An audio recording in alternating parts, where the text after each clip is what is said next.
Hi மக்களே, good morning, வணக்கம். வாங்க, இன்றைக்கி வியாழக்கிழமை.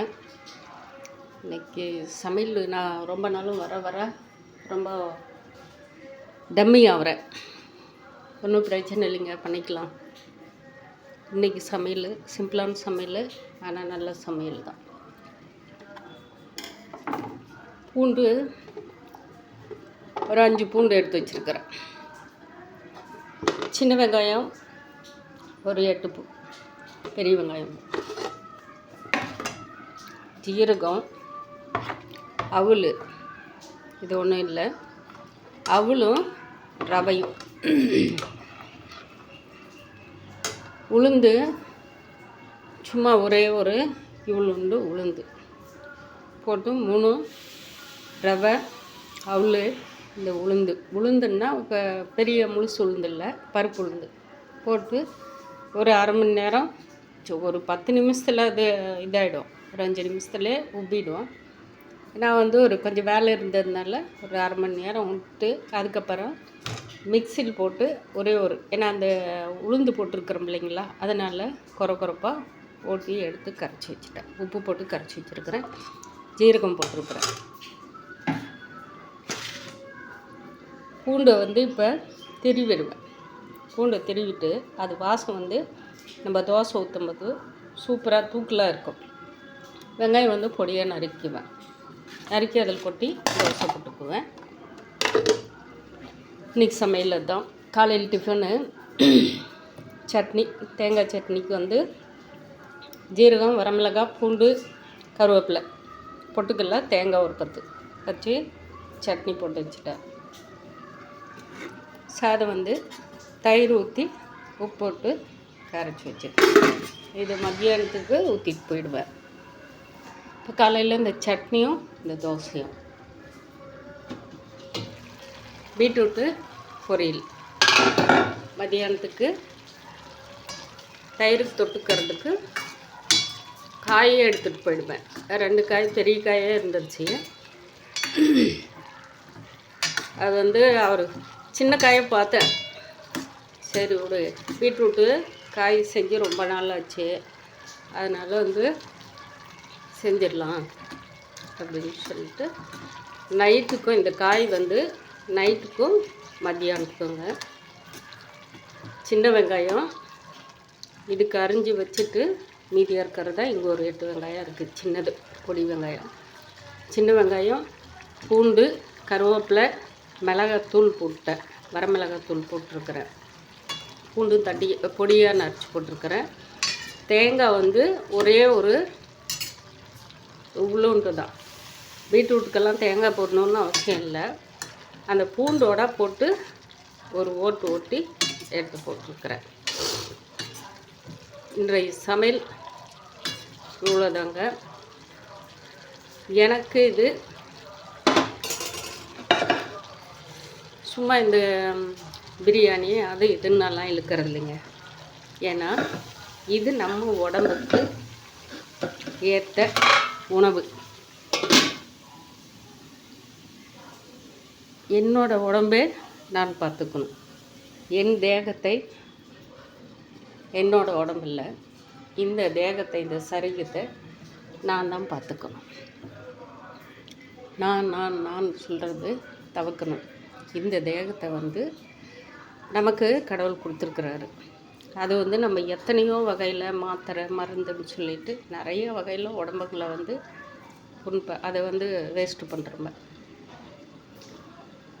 அது கடவுளை எதுக்குமே நீங்கள் பொறுப்பல்ல, அது தேவையில்லாத நீங்கள் பண்ணிகிட்டு இருக்காருங்க அப்படின்னு சொல்லிட்டு தான் நமக்கு கடவுள் உணர்த்துறாரு. ஏன்னா சில வருஷங்களுக்கு முன்னே ஒரு 20 வருஷம் 22 வருஷத்துக்கு முந்தி ஒரு முறை ஒரு இதில் ஆக்ஷனில் நான் மாத்திரை சாப்பிட்டேன். ஏதோ ஒரு சூழ்நிலைக்கு சாப்பிட்டேன். அப்போ எங்கள் பையன், பெரிய பையனா, கல்கி பகவான்கிட்ட ரொம்ப தீவிரமாக இருப்பேன். ரொம்ப ஆச்சு. அதாவது ஒரு 20 வருஷத்துக்கு மேலே, 18 வருஷத்துக்கு மேலே நான்வெஜ் சாப்பிடாம என் கணக்குப்படி நான் அவ்வளோ நாள் ஒரு 18 வருஷம் விட்டேன். எதுவுமே சாப்பிட மாட்டேன். பசங்களும் வந்து எங்கள் பெரிய பையனும் சாப்பிடாம இருந்தான், சின்ன பையனும் சாப்பிட மாட்டான். ஏன்னா அவனுக்கு வந்து புள்ளியாருன்னா ரொம்ப இஷ்டம் எங்கள் சின்னவனுக்கு. வேறு எதுவுமே பிடிக்காது. எங்கள் பெரிய பையனுக்கு நல்லா வந்து ஐயப்பன் பிடிக்கும், எல்லா சாமியும் பிடிக்கும். அவனும் சின்னதுலேருந்தே வந்து விரதம் தியானம் இந்த மாதிரிலாம் பண்ணிட்டு அப்போ வந்து ரொம்ப சீரியஸான கண்டிஷனில் இங்கே சேலம் சுந்தரன் நர்ஸுங்களை கொண்டு போய் சேர்த்துட்டாங்க. ரொம்ப மூளைக்கு பாதிச்சிருச்சு அப்படின்னு சொல்கிற அளவுக்கு வந்துடுச்சு. எங்கள் பையன் வந்து அம்மா 8ஆவதோ 9ஆவதோ படிக்கிறான். அம்மா அப்படின்னு சொல்லிட்டு அழுந்துட்டு பகவான் மூல மந்திரத்தை வந்து சொல்லிவிட்டு தலைமாட்டில் உட்காந்துட்டு அழுந்துட்டுக்கிறான். ட்ரிப் இறங்கிட்டு தான் அழுந்துட்டு உட்காந்துக்கும்போது அவன் வந்து அந்த மந்திரத்தை வந்து சொல்லிகிட்டு இருந்திருக்கிறான்.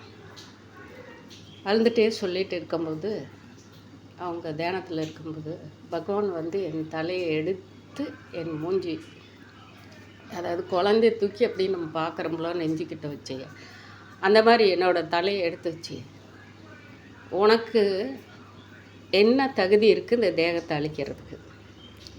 நீ ஏன் இந்த தேகத்தை வந்து இவ்வளோ புண்படுத்துகிற? இது சத்தியங்க. இது எங்கள் குலதெய்வம் மேலே சாமுண்டீஸ்வரி மேலே முழுமையான சத்தியத்தை சொல்கிறேன் நான், பகவான் மேலே ஆணையா. அப்படியே எனக்கு வந்து சொல்கிறாரு, இந்த தேகத்தை அழிக்கிறதுக்கு உனக்கு என்ன உரிமை இருக்குது? இனிமேல் இந்த தேகத்தை வந்து நீ புண்படுத்தாத. உன்னால் நிறைய மக்கள் வருவாங்க அப்படின்னு சொல்லிட்டு என்னை நல்லா பார்த்துட்டு டக்குன்னு தலையை கீழே குழந்தைய வச்ச மாதிரி இப்படி தலையை சாய்ச்சிட்டு போகிறாரு. டக்குன்னு கண்ணை முழிச்சு பார்க்குறேன். என் பையன் வந்து அந்த ஓம் சச்சிதானந்த பரபிரம்மா புருஷோத்தமா பரமாத்மா ஸ்ரீ பகவதியே சமேத ஸ்ரீ பகவான் நமகன் அந்த மந்திரத்தை வந்து சொல்லிட்டு இருக்கிறான் எங்கள் பெரிய பையன் தலைமாட்டில். அந்த ஸ்டூல் நமக்கு எப்போயும் ஹாஸ்பிட்டல் பெட்டுக்கு பக்கத்தில் ஒரு சேர் கொடுப்பாங்க இல்லைங்களா, ஸ்டூல் மாதிரி, அதில் உட்காந்துட்டுக்கிறான். கண்ணை முழிச்சு இப்படி திரும்பி பார்த்துட்டு அப்பா அருணு அப்படிங்கிறேன். அவன் அழுந்துட்டே சொல்லிட்டு இருக்கிறான். 9ஆவது படிக்கிறான்னா அவனுக்கு வயசு எவ்வளோ இருக்கும் பாருங்க. அப்போ இருந்து நான் நிறைய வந்து மாத்திரை எடுத்துக்க மாட்டேன். எதாக இருந்தாலும் சாமி மேலே பரத்தம் போட்டு எல்லாமே ஒரு சில கண்ட்ரோலோடவே இருப்பேன் நிறைய. ஆனால் டாக்டர் வந்து இத்தனை வருஷம் நீ மாத்திரை சாப்பிட்டாகணும், நரம்பு பாதிச்சிருச்சு அப்படின்ட்டு இருந்தாங்க. நான் பகவான்கிட்ட நான் ரொம்ப சேவலை இறங்கி நிறையா கலசம் பூஜை தியானம், அது நான்வெஜ் சாப்பிட்றத விட்டுரு சொல்லிட்டாங்க. அதுலேருந்து நானும் மறந்துட்டேன். அவர்கிட்ட போயிட்டு சில குருக்கள் போயிட்டு நம்ம சில நாள் அங்கே பயிற்சி கொடுப்பாங்க. அந்த தியானமெல்லாம் செஞ்சுட்டு நம்ம அங்கே இருக்கிறதுனால அது அப்படியே ஆட்டோமேட்டிக்காக மறந்துடுச்சு. அது ஒன்றும் பெருசாக தெரில. அப்போ வந்து நம்ம தீட்சை கொடுக்குற அளவுக்கு நம்ம வந்து அப்போ மக்களுங்க நிறைய பேருக்கு வெளியூரில் கிராமத்துங்களுக்கு போகும்போது அந்த சத் சங்கம்னு சொல்லிட்டு பூஜைகள் நடத்தும் போது கூட்டு பிரார்த்தனை வைக்கிறதில்ல, அதில் தீட்சை கொடுக்கறதுனால எனக்கு அப்படியே என்னோடய உடம்பு ஆரோக்கியமாக போச்சு. அதுலேருந்தே நான் வந்து அப்படியே கண்டினியூ பண்ணிட்டேன். இப்போ கொஞ்ச நாள் இப்போ மனசுக்குள்ளே அவர் ஃபோட்டோ என் கடையில் இருக்குது மனசுக்குள்ளே. நான் இப்போமே வந்து சாமி கும்பிட்டா டக்குன்னு அந்த மந்திரத்தை தான் வச்சுருப்பேன். அவங்க தான் வருவாங்க அந்த மந்திரத்தில். அதுக்கப்புறமா வந்து எல்லாமே உணவு சிம்பிளாக தாங்க இருக்கேன். என்னோடய உணவு எல்லாமே, ஆனால் ரொம்ப அது ரொம்ப ஹெல்த்தாகவும் இருக்குது. சமையலுக்கு வந்துட்டு சாமிக்கிட்ட போயிட்டேன். அதனால் அப்புறம் வந்து சமையலை பொறுத்த வரைக்கும் ஆஹா ஓஹோன்னு மாட்டேன். எங்கள் பசங்க இருந்தால் யாராவது விருப்பமாக கேட்டால் அவங்களுக்கோசரம் அதை செஞ்சு கொடுத்து அந்த மாதிரி பண்ணுவேனே தவிர இதெல்லாம் எனக்கு பிடிச்சது. காய் வந்து அரைவேக்காடை சாப்பிடுவேன் சமைக்கிறதுல. சாப்பாட்டு வகையில் இதுதான் சாப்பிட்ணுன்றதே இல்லை. நல்லா மனசுக்கு பிடிச்சிருந்தா அதை கூழ கஞ்சியானாலையும் திருப்தியாக சாப்பிடுவேன். ஏன்னா அது நமக்கு வந்து உடம்புக்கு நல்ல ஆரோக்கியத்தை கொடுக்கும், நல்ல தெம்பாக இருக்கலாம், வேலை செய்யலாம். அதனால் எல்லாமே சிம்பிளான மெத்தடில் தாங்க இருக்கும் என்னோடய சமையலை பொறுத்த வரைக்கும். பீட்ரூட் வந்து பொரியல் ஆகிட்டாங்க. சில பேர் வெண்டைக்காய் பாவக்காய் காய் வகையில் கொஞ்சம் எனக்கு வந்து ரொம்ப வெந்து போகாமல் குழஞ்சி போகாமல் நரன்னு இருக்கிற மாதிரி தான் நான் சாப்பிடுவேன். இது எனக்கு பிடிச்ச சமையல். உங்களுக்கெல்லாம் எப்படி வகை வகையாக செஞ்சு சாப்பிட்ணும் பிடிக்கணும், ஏதாவது ஒரு நாளைக்கு செஞ்சு சாப்பிடுவேன். அதுக்கு என்ன மருந்து நம்ம உணவு மூலிமா நம்ம என்ன அதை ரிலீவ் பண்ணுறதுக்கு நம்ம உடம்புல கெட்டது சேராமல் இருக்கிறதுக்கு என்ன பண்ணணுமோ அதெல்லாம் உடனே பண்ணிக்குவேன். ஜீரகம் நிறைய எடுத்துக்குவேன். ஜீரகம், புளி தண்ணி, ரசம், அடுத்த நாள் கீரை, அதே மாதிரி நெல்லிக்காய் ஜூஸு, இந்த மாதிரியெல்லாம் நான் உடனுக்குடனே செஞ்சுருவோங்க. அதெல்லாம் பார்த்துக்குவேன் என் உடம்புக்கு. நீங்களும் ஆரோக்கியமாக சமைச்சு செஞ்சு சாப்பிட்டு, இதெல்லாம் நமக்கு சிம்பிளானது தானே, டக்குன்னு செஞ்சு சாப்பிட்றேன். இது பெருசாவெல்லாம் ஒன்றும் இல்லை. இப்போ வந்து இந்த வெங்காயத்தை பொடியை நறுக்கி பூண்டை திருவி போட்டு